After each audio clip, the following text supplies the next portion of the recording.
Yun o. Yun o. Yun. Okay mga boss, isang mabilisan lang. Magluluto tayo ngayon ng isang tunay at masarap na balbakwa. Ito ang piyesang gagamitin natin mga boss. Pata ng baboy at balat ng baka. Pakukuluan lang muna natin yan mga boss sa isang kutsarang kape. Pampatanggal lansa at pampatanggal anggo. Huwag kayong mag-alala mga boss, hindi lalasa ang kape at huhugasan natin yan. Isang kulo lang naman, okay? Okay mga boss, at ito na nga kumulo na. At dahil sa kape mga boss, mas lalong lumabas yung mga impurities na tinatawag. Ayan, yung mga bulang itim. Alisin natin yan, hugasan natin yan mga boss bago natin tuluyang palambutan. Okay mga boss, nahugasan na natin. Napalitan na rin natin ng tubig. Lagyan lang natin ng asin. Luyang dilaw. Palalambutan natin yan mga boss, siguro mga 45 minutes. Okay mga boss, makalipas ang 45 minutes, check natin kung malambot na ang ating mga karne. Yun o. Okay mga boss, tara igisa na natin ang tunay at masarap na balbakwa. Okay mga boss, gugupitin ko lang yung balat ng baka para mas mabilis. Yun o, lambot o. Bago pa pumatong yung gunting, humihiwalay na. Okay mga boss, sa isang kawali, maglagay tayo ng anato oil o yung tinatawag na atsuete.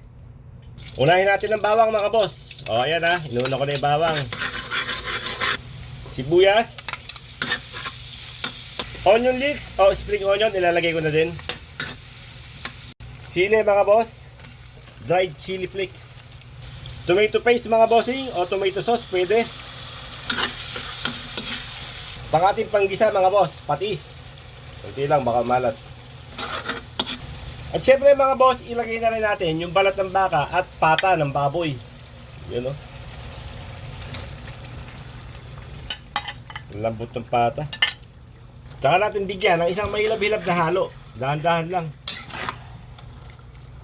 Bechin mga boss, depende yan sa inyo. Lagi ko sinasabi. Okay mga boss, pag kumulo na, bigyan ulit natin siya ng isang mahilab-hilab na halo. Yun o.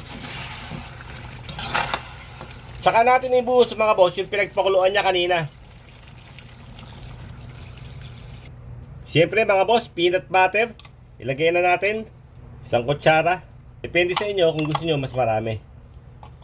Pork and beans mga boss. Saging na saba, semi-hinog.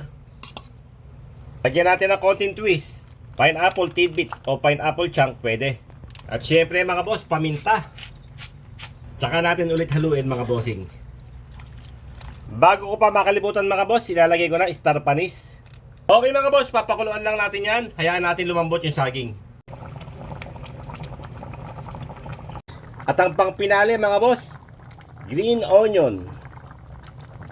Okay mga boss, eto na ang ating tunay at masarap na balbakwa. Pinaghalong balat ng baka at saka pata ng baboy. Lalag na lalag oh.